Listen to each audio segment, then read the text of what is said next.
자, 이번 시간에는요, 민법 총칙의 마지막 주제가 되죠. 조건과 기한. 이 부분 만나보시겠습니다. 이 조건과 기한을 묶어가지고요, 부관이다 이렇게 부르기도 합니다.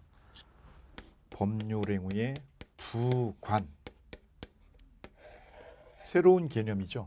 부관은 무슨 뜻이냐? 우리가 매매계약서를 쓰게 될 때 계약서를 꼼꼼하게 이렇게 유심히 들여다보게 되면 뭐가 드러나냐면 갑과 을이 매매 계약을 체결한다. 대금 총액 얼마, 잔금 언제 치르기로 한다. 이렇게 앞쪽에 전단 부분에 나와 있고 그 밑에 보면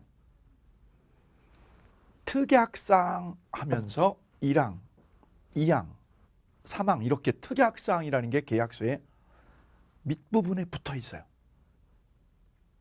이 특약사항을 부관이다 이렇게 이해하시면 됩니다. 부관 이꼬로 계약서에 덧붙인 거죠. 덧붙인 특약사항을 말합니다. 그래서 조건과 기한을 하나로 한 단어로는 부관 이렇게 부르기도 합니다. 그래서 법률행위의 부관이다 그러면 두 가지를 해요. 조건과 기한을 엮어서 말해요. 그럼 예컨대 계약을 체결하면서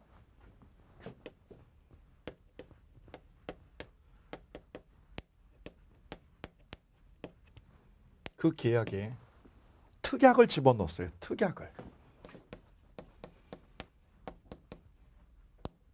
특약 1, 특약 2. 가령 갑이 을에게 증여 계약을 했다. 증여 계약도 법률행위, 법률행위죠.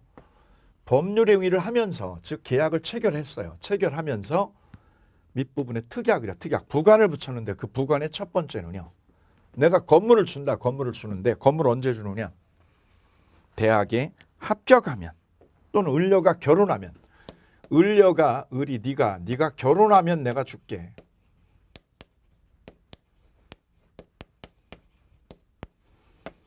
결혼을 네가 하면 그때 건물을 빌딩 하나를 너한테 줄게. 아파트를 줄게.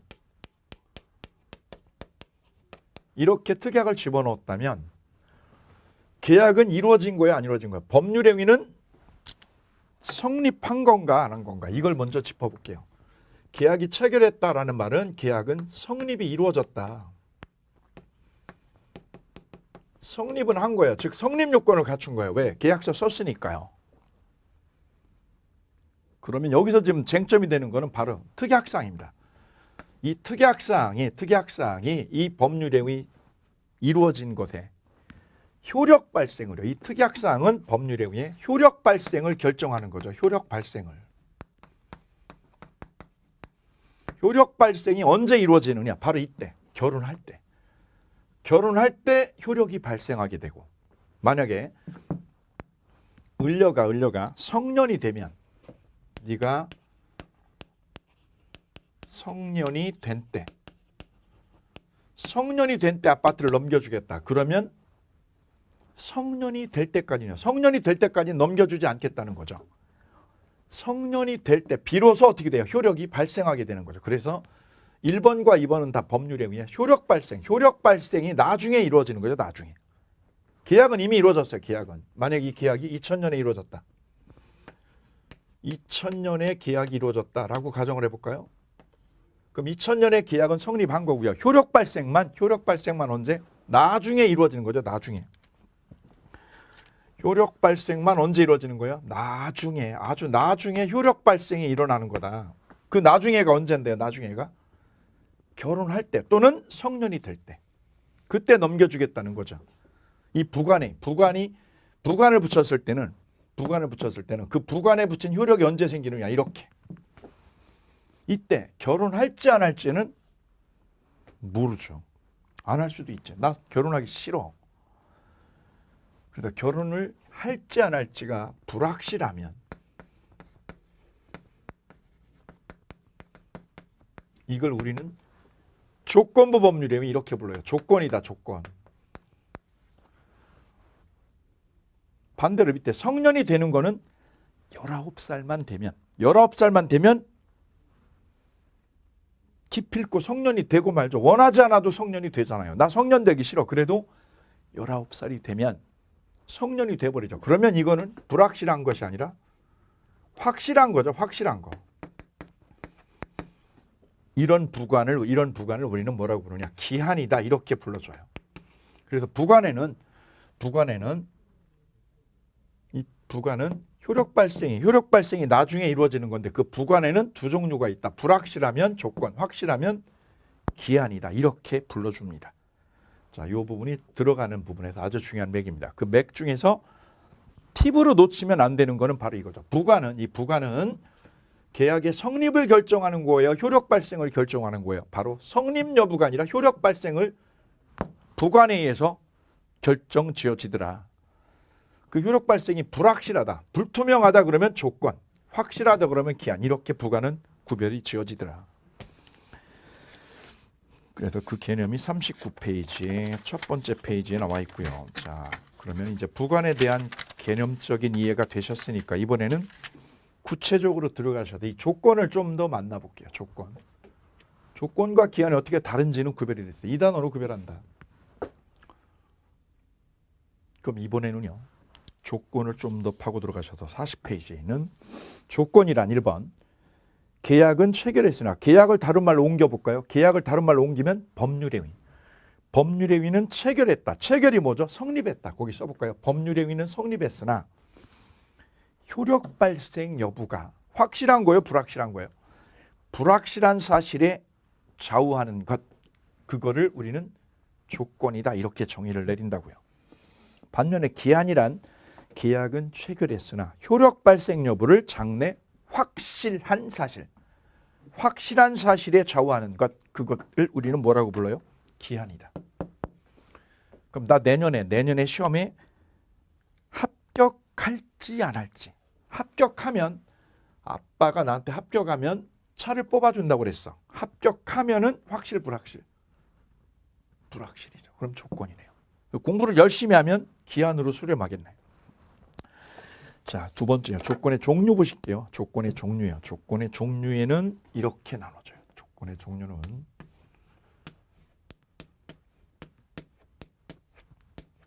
정지 조건과 또 하나 해제 조건. 대표적으로 조건의 종류 이 두 가지로 구별을 짓습니다. 기타 여러 가지 조건이 있는데 가장 대표적인 조건의 종류는 두 가지. 정지 조건과 해제 조건의 문제. 정지 조건은 뭐예요? 멈춰 있다는 거예요. 멈춰 있다. 이거는요. 풀렸다. 조건이 풀렸다. 해제됐다. 자, 여기에 중요한 맥이 숨어 있는데요. 자, 정지 조건은 이런 개념. 아빠가 을려한테 딸한테 네가 결혼하면 아파트를 내가 너한테 넘겨줄게. 이렇게 얘기했다고요. 지금 주지 아빠. 지금 주지. 지금은 못 줘. 왜? 네가 어리기 때문에 지금은 줄 수 없어. 언제 줘? 결혼하면 줄게.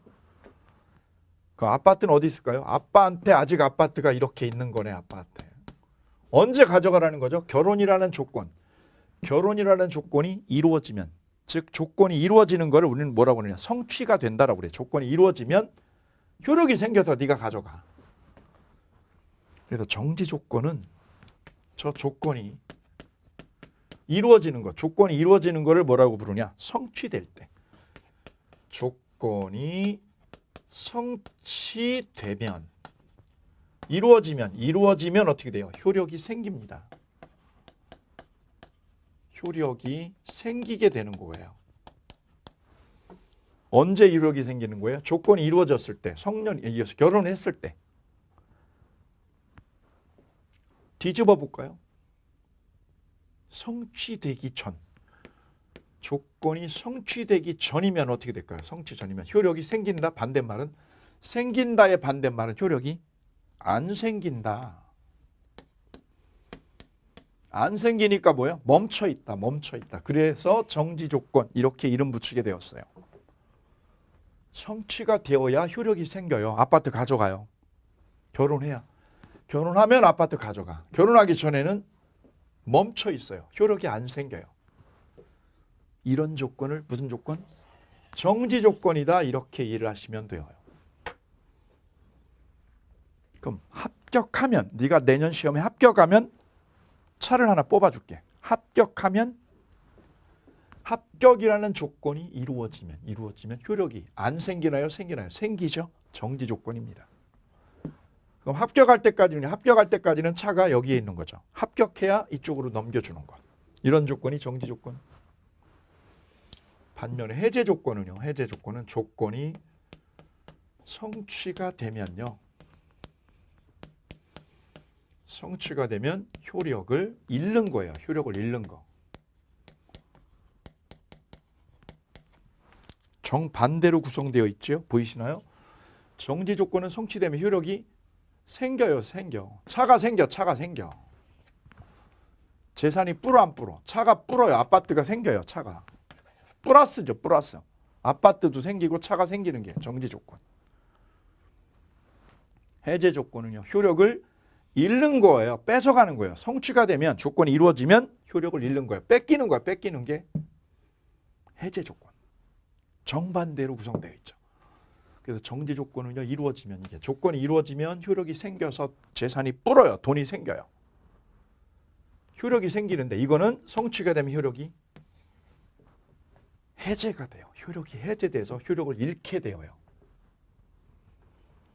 자, 그럼 이렇게 보면 좀 추상적인데요. 구체적으로 가볼까요? 구체적으로. 로또에 당첨되면 친구야, 내가 로또에 당첨되면 이거 긁어서 맞으면 당첨되면 반 줄게.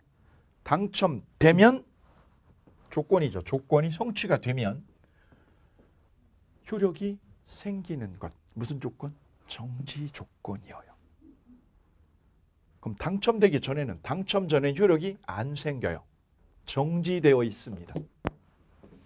그럼 해제 조건은요. 해제 조건은 성취되면 효력을 잃는다. 가령 갑과 을이 계약을 체결하고 계약은 했는데 거기다 이렇게 조건을 넣었어요. 건축 허가가 안 나면 토지를 이렇게 매매 계약서를 쓰면서 그 계약서에다 특약을 넣었어요. 특약을. 이렇게 특약을 넣었어요. 특약상으로 건축 허가가 안 나오면, 건축 허가가 불허가 되면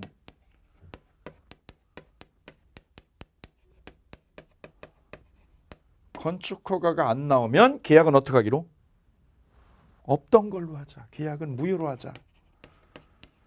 계약은 없던 걸로 하니까 뭐야? 계약은 효력을 잃는 거. 없던 걸로 하자. 무효로 처리하자. 무효 처리. 그럼 이 특약은요. 이 특약은 허가가 안 나오면, 건축 허가가 안 나오면 효력이 생기는 거예요. 효력을 잃는 거예요.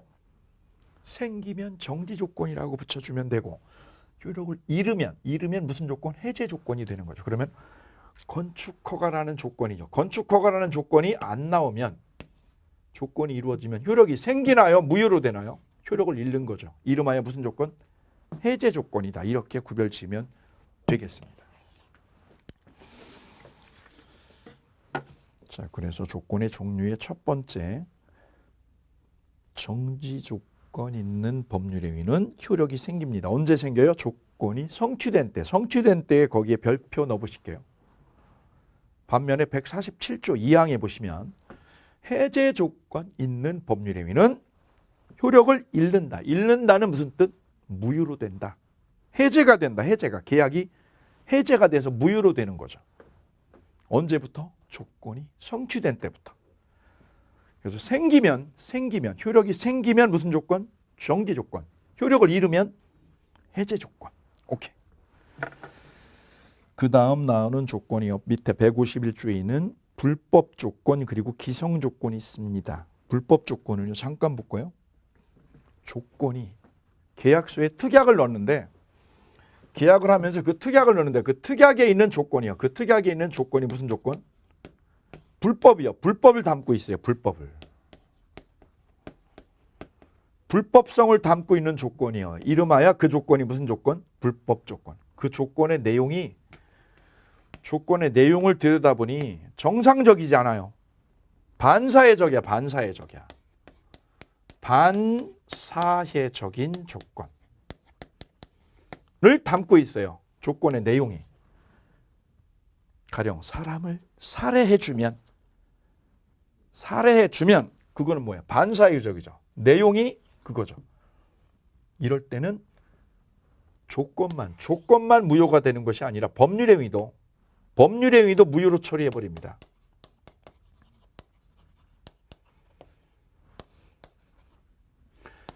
조건이 지금 반사회적이에요. 사람을 살해해주면이라고 하는 반사회성을 담고 있죠. 그럼 조건만 떼가지고 무효로 하는 것이 아니라 뭐까지요? 법률의 행위까지도 싸그리 무효로 처리해버립니다. 조건도 무효요.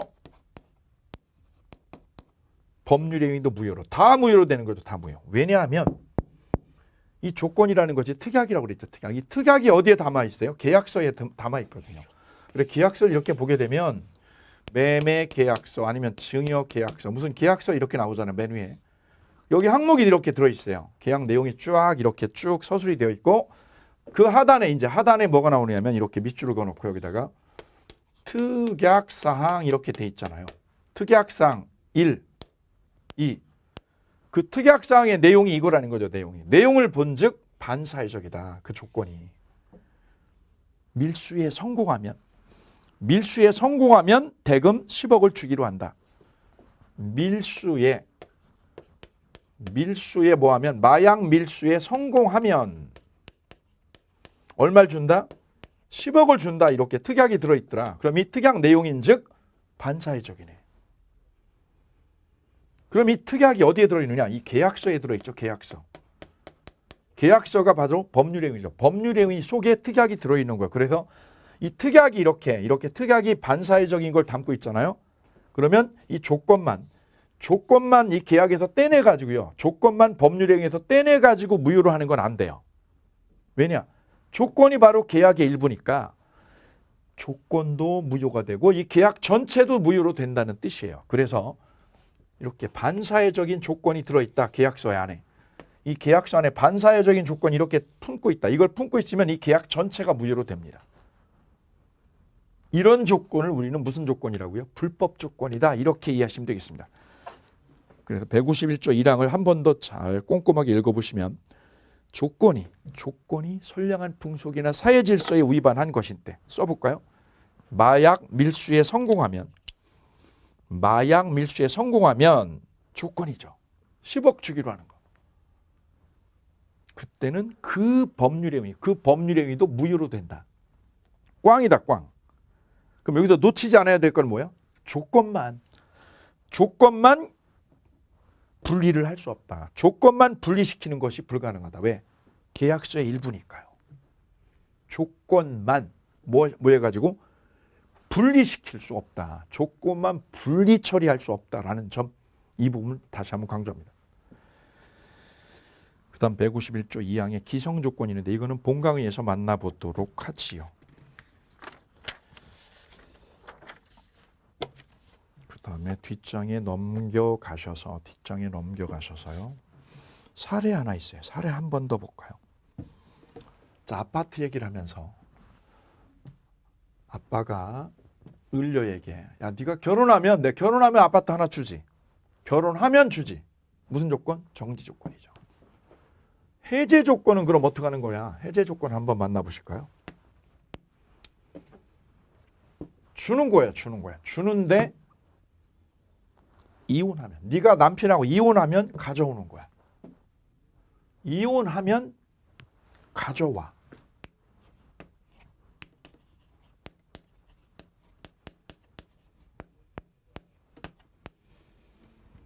내가 아파트를 사서 준다. 주는데 단 거기에 조건이 있어. 어떤 조건? 이혼이라는 것이 이루어지게 되면 아파트를 뭐한다? 아파트를 돌려줘.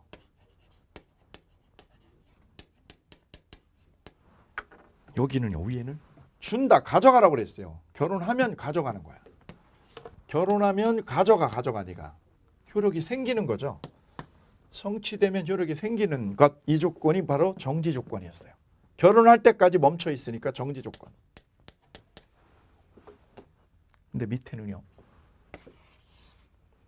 조건이 이루어지면 가져가요, 돌려줘요. 무효로 되네. 줬던 게 무효로 되니까 무슨 조건? 해제 조건. 따라서 아빠가 을한테 이렇게 아파트를 한 채 주면서 이렇게 붙일 수 있다고요. 이혼하면 토해내기로. 특히 요즘 같은 경우에 이런 일이 종종 있거든요. 장인어른께서 사위한테 아파트를 한 채 사주는 거죠. 이 사위가 머리는 좋은데 경제적으로 안정이 안 돼 있으니까 장인어른께서 자기 외동딸을 이 외동딸한테 결혼은 사위한테 아파트를 한 채 이렇게 사서 얹어주면서 거기다 조건을 붙이는 거죠. 조건을. 뭐라고요? 이혼하면 아파트를 가지고 와라. 묶어주겠다는 거죠. 이혼을 담보로 이 사위를 묶어주겠다는 거지. 이런 식의 계약을 했다면 이혼이라는 조건이 이루어지면 성취가 되면 어떻게 되나요? 이혼이라는 조건이 이루어지게 되면 아파트를 을이 갖나요? 돌려주나요? 돌려주니까 무슨 조건? 해제 조건이다. 그럼 그때까지는요? 그때까지는 아파트가 누구한테요? 사위한테 있는 거네. 사위한테. 이런 조건이 바로 대표적인 해제 조건이에요. 그래서 41페이지 위에 볼까요? 41페이지 위에 시아버지가 며느리에게 줄 수도 있고 이렇게 장인이 사위한테 아파트를 해주면서 이렇게 조건 넣을 수도 있어요. 얼마든지 응용할 수 있죠. 며느리에게 아파트를 증여를 하면서 이혼하면 아파트를 반환한다는 약정을 하셨다. 이러면 이혼은 바로 해제 조건이죠. 그래서 해제 조건이 성취가 되면 효력을 잃게 되죠. 이때 그러면 이 사위나 아니면 이쪽 며느리는 이혼하기 전까지는요. 이혼하면 조건이 성취되는 거죠. 그럼 반대로요. 조건 성취 전에는 성취되기 전, 즉 뭐 하기 전? 이혼하기 전까지죠. 이혼하기 전까지는 아파트가 누구한테요? 사위한테 있네. 사위한테. 이혼해야 뺏기는 거죠. 이혼하면 뺏기는 거고 이혼하기 전에는 그대로 있는 거네. 그럼 사위는 이혼하려고 안 하려고? 안 하려고 발버둥 치겠네. 별거는 해도 내 이혼 도장은 안 찍는다. 왜? 뺏기니까. 별거만 지금 몇 년째 하고 있다. 이럴 수도 있죠. 얼마든지 가능한 사안이에요. 이때 그럼 사위는 아파트를 이거를 자기 명의로 된 이 아파트 처분할 수 있을까 없을까요? 처분할 수 있네요. 아파트를 처분해서 현금화하는 거 가능하네요. 왜요? 명의가 자기로 돼 있잖아. 즉 조건이요. 조건이 성취됐나요? 되기 전인가요? 조건이 뭐 하기 전에도 이루어지기 전에도 자기 명의로 된 아파트, 이 아파트를 뭐 할 수 있다고요? 처분하는 거 가능해요. 처분하는 작업이 가능하네. 처분. 할 수 없는 거예요? 할 수 있는 거예요? 할 수 있네요. 할 수 있다. 명의가 이쪽에 있으니까.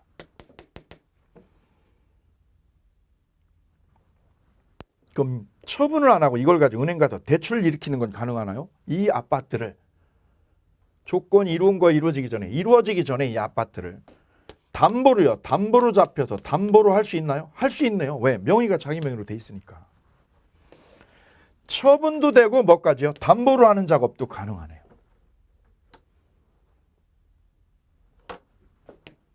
그래서 조건부 권리가 조건 성취 전에 이루어지기 전에도 이런 작업이 가능하다는 거. 이거 꼭 기억해 두셔야 됩니다. 시험에 아주 자주 나오는 타켓이에요.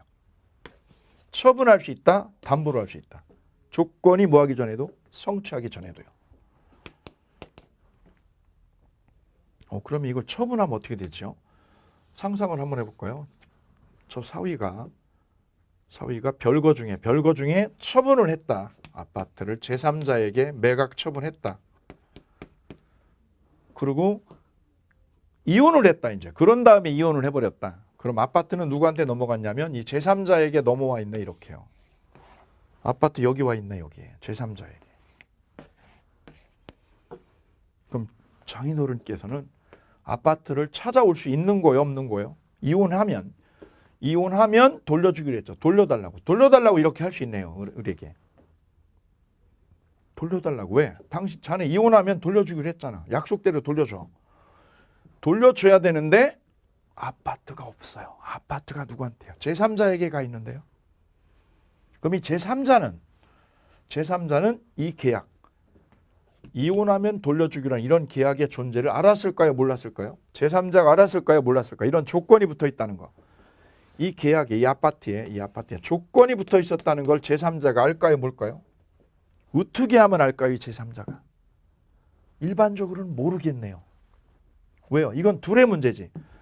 갑과 을, 장인하고 사위 둘의 문제지 제3자가 알 수 있는 방법이 없죠. 그래서 이혼을 한다 해도, 이 사위가 이혼한다 해도 갑은 을에게는 돌려달라. 아파트 돌려달라고 할 수 있지요. 근데 그 조건이 이루어졌다는 거를 누구한테요? 제3자에게는 주장을 못하는 거네요. 왜요? 제3자가 모르고 있으니까. 그럼 제3자에게 이런 조건이 있다는 걸 제3자에게 주장하려면 어떻게 했어야 될까요? 바로 조건의 존재를, 이런 조건의 존재를 등기를 꽂아두면 제3자에게 주장해서 뺏어올 수 있다.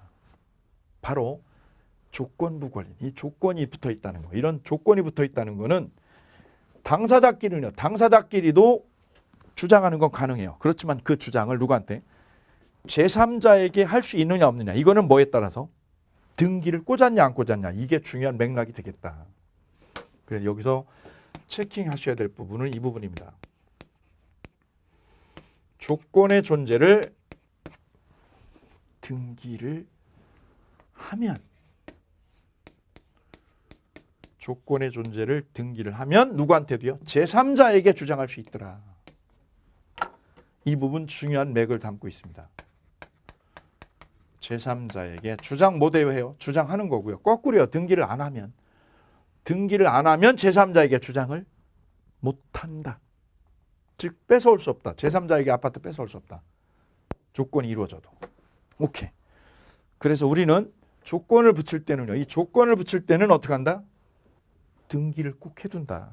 애초부터 등기를 해둬라. 그래야 누구한테도요? 제3자에게, 이 제3자에게 조건의 존재를 주장할 수 있겠네요. 오케이. 자, 그 조건 성취의 문제를 잠깐 살펴보도록 하겠습니다. 41페이지 보면 큰 3번에 보면 조건 성취의 효력 이런 제목하에 큰 3번에요. 1. 정지 조건 있는 법률 행위는 성취한 때부터 효력이 생긴다 이렇게 되어 있고요. 3번에 보면 정지 조건부 권리는 조건이 성취될 때까지요. 성취될 때까지의 포인트 넣어볼까요? 성취되면 효력이 생겨요. 정지 조건은 성취되면 효력이 생기죠.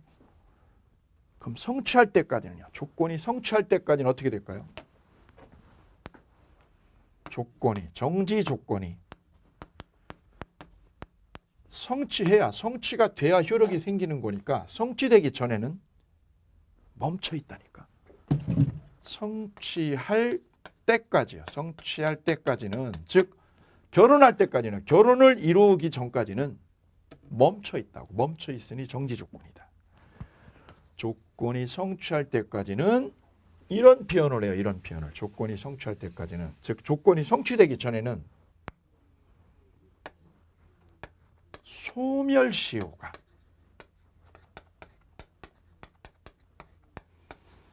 진행하지 않는다.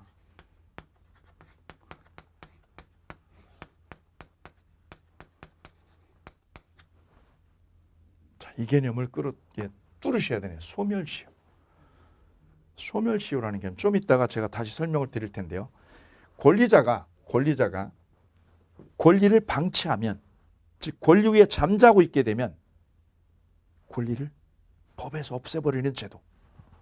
이 제도를 우리는 소멸시효라고 그래요. 권리 위에 잠자는 사람은 법이 보호해주지 않겠다. 이런 취지거든요.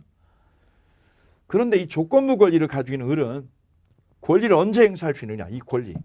아파트 나한테 넘겨주세요. 이 권리는 조건이 성취될 때, 즉 결혼해야만 이 권리가 발생되는 거예요. 그럼 성취할 때까지는 발생되지 않아요. 결혼해야 비로소 아파트를 달라고 할 수 있는 권리가 생기게 되니 조건이 성취할 때까지는 이분의 권리 행사는 할 수 있는 상황이 아니죠. 장애가 되고 있죠. 장애가. 권리 행사를 할 수 없는 장애 상태에 빠져 있어요. 그래서 소멸시효가 이분이 행사할 수 있는 아파트를 달라고 하는 이 권리 행사할 수 있는 소멸시효가 진행되지 않고 멈춰 있다. 그럼 언제부터 진행이 될까요? 바로 조건이 이루어질 때. 이루어질 때부터 권리 행사가 시작이 되는 거예요. 그래서 이 계약이 이루어지고 결혼하면 아파트를 주겠다는 이 계약이 2000년에 이루어졌다. 2000년에. 그리고 10년이 더 지나다 2017년까지 결혼 안 했다. 의리. 17년이 지날 때까지 결혼 안 했다. 그래도 아직 성취할 때까지는 결혼하기 전까지는 소멸시효 진행이 안 되네요. 멈춰 있는 거죠. 멈춰 있다. 시계바늘이 멈춰 있어요. 소멸시효가 진행하지 않아요. 그 말은 이분의 권리가 을의 권리, 아파트 달라는 권리, 아파트 나한테 주세요. 왜요? 결혼하면 준다고 그랬잖아요. 이 권리가 을의 권리가 뭐하지 않는다? 소멸해서 없어지지 않는다. 소멸한다, 소멸하지 않는다. 소멸하지 않는다. 이런 거를 내포하고 있다는 거지요.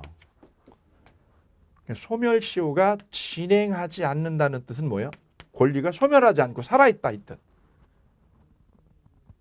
오케이. 그래서 을은 아직 이 권리가 살아있다. 내일이라도 남자친구 데려가지고 결혼만 하면 을은 계약일로부터 10년 아니라 20년이 지나도 을의 권리는 살아있다. 그럼 을의 권리는 언제부터? 바로 이때죠. 성취한 때. 결혼한 때로부터 10년이 지나면 땡. 그래서 조건부 권리는 계약일 기준이 아니죠. 계약일 기준이 아니라 언제부터? 조건이 이루어질 때. 조건이 이루어질 때부터 권리 행사가 가능한 상황이 된다. 그래서 조건이 뭐 할 때까지요? 성취할 때까지. 조건이 성취할 때까지는 소멸시효라는 것이요. 소멸시효라는 것이 진행되지 않고 있다는 거. 이 부분 간과하지 않으셔야 돼요. 난이도 있게 시험을 출제할 때는 이 부분을 출제한 적이 있습니다. 그래서 소멸시효가 진행하지 않는다. 소멸시효가 진행하지 않는다는 무슨 뜻을 담고 있느냐. 이게 진행하지 않는다. 소멸시효 진행하지 않는다는 것은 권리가 소멸하지 않는다. 즉 권리가 소멸하지 않는다는 뜻이고 소멸하지 않는다는 것은 을의 권리가 존속하고 있다. 살아있다 이런 뜻이다. 왜? 시효에 걸리지 않으니까 진행 안 되고 있으니까. 멈춰 있는 거죠. 멈춰 있어요. 결혼할 때까지 멈춰 있으니까. 다음 이제 기한을 좀 만나보실게요. 기한은 우리가 부관에서 도입 부분에서 설명을 드렸어요. 조건은 이루어질지 안 이루어질지가 불확실하다면 기한은 확실한 거죠. 확실. 그래서 기한은 법률에 의해 효력 발생을 장래 발생하는 것이 확실한 사실에 의존하는 것. 이거를 우리는 기한이라고 불렀어요. 예컨대 임대인 갑이 토지를 이렇게 갑이 을에게 토지를 임대 주면서 이렇게 특약을 넣었다. 특약을 언제까지요? 내가 사망할 때까지 땅을 사용해라. 사망할 때까지 땅을 사용해라. 이때 사망할 때까지는 확실 불확실? 확실하네요. 언젠가 죽죠. 안 죽으면 인간 아니죠. 인간이 아닙니다. 따라서 사망할 때까지는 조건이 아니라 뭐에 해당된다? 기한이다. 기한. 이때 두 번째 개념. 기한은 이제 이해가 됐어요. 기한은 될지 안 될지가 확실한 거다. 이렇게. 문제는 기한의 이익이라는 개념.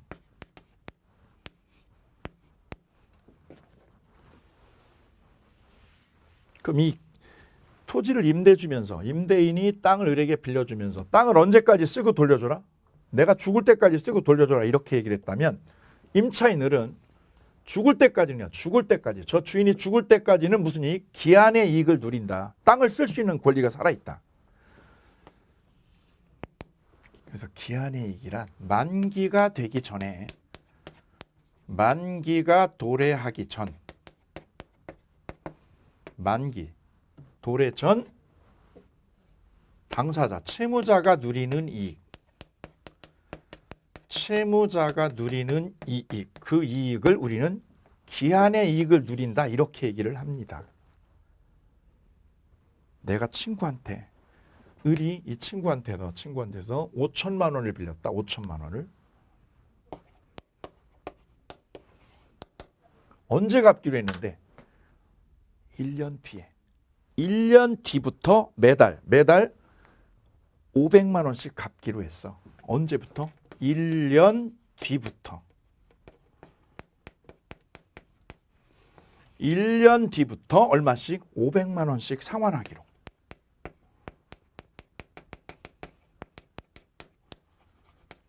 그럼 을은 언제까지요? 1년이 될 때까지는 즉 만기가 도래하기 전까지는 기한의 이익을 누린다. 돈을 안 갚아도 되는 이익.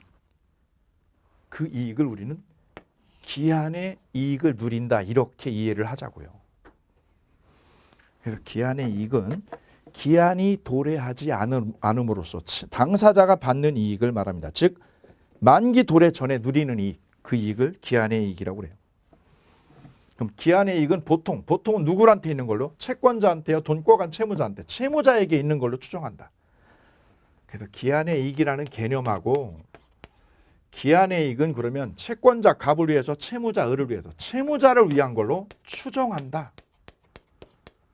채무자를 위한 거예요. 채무자를 위한 걸로 보통은 간주 추정합니다.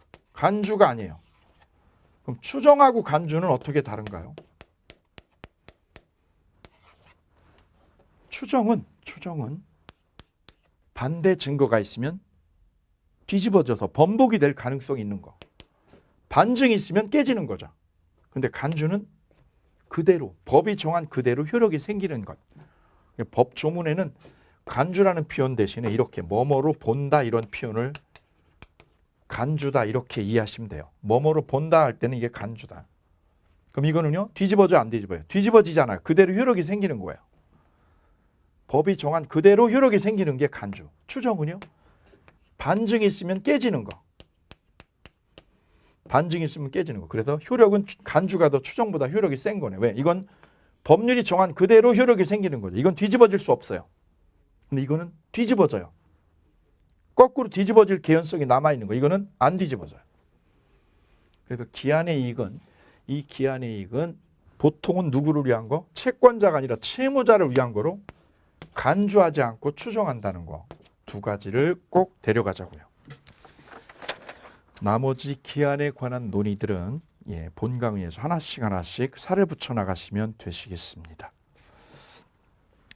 자, 이렇게 해서 민법 총칙의 마지막 주제인 부관, 조건, 기한까지 같이 만나보셨고요. 잠시 쉬셨다가요. 보충 강의로서 소멸시효하고 제척기간 이 부분에 관한 설명을 좀 올려드릴까 합니다. 소멸시효 그리고 제척기간. 자, 이 부분 잠시 쉬었다가 다시 보실게요. 잠시 쉬었다가 하겠습니다. 감사합니다.